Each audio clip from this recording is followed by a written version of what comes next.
À 7h46, l'interview vérité d'Europe 1. Thomas, vous recevez ce matin Céline Berton, la secrétaire générale du syndicat des commissaires de la police nationale. Bonjour Céline Berton. Bonjour. Pour commencer, permettez-moi de vous dire qu'ici, à Europe 1, on s'associe à la douleur des proches de votre collègue policier abattu hier soir sur les Champs-Élysées et qu'on pense aussi évidemment aux blessés. Qui était ce jeune policier qui a été tué par le terroriste ? C'était un policier de plusieurs années d'expérience. Il a été effectivement tué dans sa mission hier et toutes nos pensées vont à ses collègues et à sa famille que la communauté policière a essayé d'entourer le plus largement possible tout au cours de la nuit.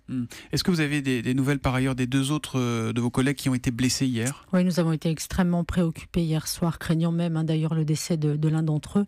Il a été, pour celui qui était le plus grièvement blessé, opéré à l'hôpital Pompidou cette nuit, et les nouvelles que nous avons via son chef de service et l'épouse de ce policier sont plutôt rassurantes. Ça veut dire que son pronostic vital n'est plus engagé ? A priori, sa vie n'est plus en danger. Oui. D'accord. Pour vous, il n'y a pas de doute, le terroriste hier soir sur les Champs-Élysées était venu pour tuer du flic ?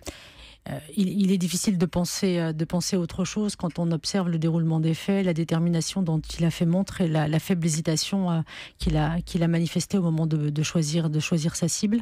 Nous étions, et nous le savions, dans une période extrêmement tendue. Les victimes ciblées et le lieu choisi sont évidemment très, très symboliques. Il est difficile de penser que nous ne sommes pas dans une action terroriste, même si une fois encore par nature, et vous le savez que c'est notre habitude, notre priorité c'est laisser les services d'enquête travailler le plus sereinement possible pour établir le plus précisément possible la réalité des faits. On entend dire que l'assaillant avait une arme de type Kalachnikov, c'est une information que vous avez aussi ? Ce sont les informations que nous avce également, tout à fait. Une nouvelle fois après Magnanville et ce couple de policiers qui avait été exécutés à leur domicile, vous êtes ciblés. Il y a eu Orly également le mois dernier. Ce sont les forces de l'ordre qui étaient visées. Est-ce qu'aujourd'hui on vous dit attention, vous êtes vraiment des cibles privilégiées ? Est-ce qu'on vous a mis en garde, notamment ces derniers jours ? Depuis que la France est confrontée à cette menace terroriste tout à fait nouvelle, les forces de sécurité, et particulièrement évidemment la police, est ciblée à plusieurs titres. D'abord parce qu'elle est présente partout. Et peut-être n'est-ce pas un hasard si ce sont les Champs-Élysées qui ont été ciblés hier, parce que c'est aussi un endroit avec une forte densité policière de manière permanente. C'est à la fois une forte densité policière et puis c'est de la mondiovision. Et c'est aussi évidemment une caisse de résonance extrêmement importante. Et puis les policiers évidemment ont été, depuis que notre pays est touché par ces actes terroristes, bien souvent des victimes. Ils ont toujours été présents parmi leurs concitoyens et à ce titre-là sont souvent tombés. Nous avons perdu des policiers à Charlie Hebdo, nous avons perdu des policiers au Bataclan, nous avons perdu des policiers sur la promenade des Anglais, qu'ils soient en action ou qu'ils soient parmi les citoyens. Et à Magnanville, comme hier sur les Champs-Élysées, nous avons perdu des policiers parce qu'ils étaient policiers et qu'ils étaient là pour protéger le reste des citoyens. On est interpellé, intrigué par ce que nous disait Didier François et Alain Acco tout à l'heure, à savoir que l'auteur de ces faits est un Français qui était fiché S et que Daesh, de notre côté, revendique une action menée par un Belge, par un terroriste belge. Est-ce que, de ce que vous savez et de ce qu'on peut dire ce matin, le terroriste a agi seul hier ? Est-ce qu'il n'y avait qu'une seule personne sur les Champs-Élysées déjà ? Est-ce que de ça, on est certain ? Je ne suis pas en mesure de vous répondre formellement parce que notre priorité a été de laisser travailler les services d'enquête et les services de renseignement et qu'on ne les a pas harcelés évidemment pour obtenir ce type d'informations. Notre préoccupation était ailleurs. Mais effectivement, il y a une question.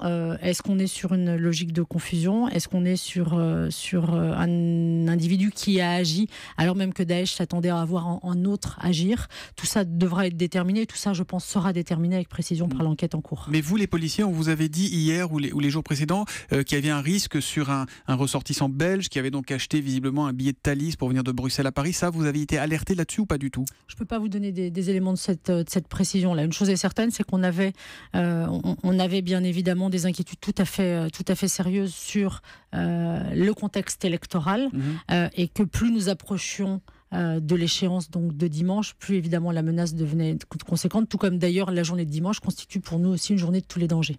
Est-ce qu'elle est sécurisable ? Est-ce que vous la redoutez, vous, la journée de dimanche ? Il y a 67 000 bureaux de vote qui seront ouverts dans le pays. Il y a plus de bureaux de vote que de policiers qui seront policiers et gendarmes d'ailleurs, et militaires qui seront mobilisés. Ils sont 57 000 au total. Absolument. Pour autant, le maximum sera fait. De manière traditionnelle, le déroulé d'une élection, et a fortiori présidentielle, est une élection avec avec un certain nombre de risques, tenant au bon déroulement des votes, dans le calme et dans la sérénité. Mais là, il est vrai que des bureaux de vote sont aussi des cibles extrêmement symboliques, puisque s'en prendre à un bureau de vote à un moment aussi important dans une démocratie, ce serait bien évidemment un tableau de chasse important pour une organisation terroriste.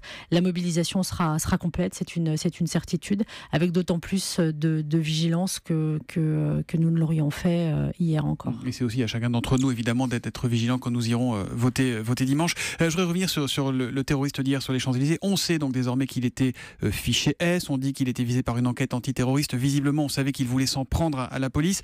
Quand on apprend ça, quand on sait qu'un type comme ça est dehors, vous vous dites quoi? Il y a un truc qui cloche, c'est quoi? C'est nos lois qui ne sont pas adaptées? Qu'est-ce que vous vous dites?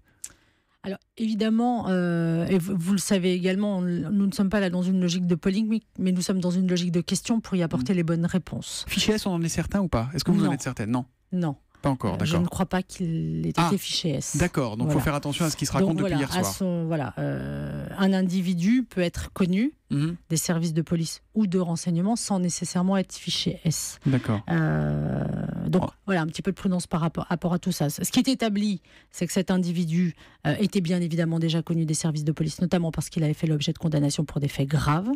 Ce qui est aussi établi, et ça s'est déjà observé à l'occasion de profils précédents, c'est qu'on peut avoir une porosité entre les phénomènes de délinquance ou de grande criminalité et le phénomène de radicalisation ou de terrorisme.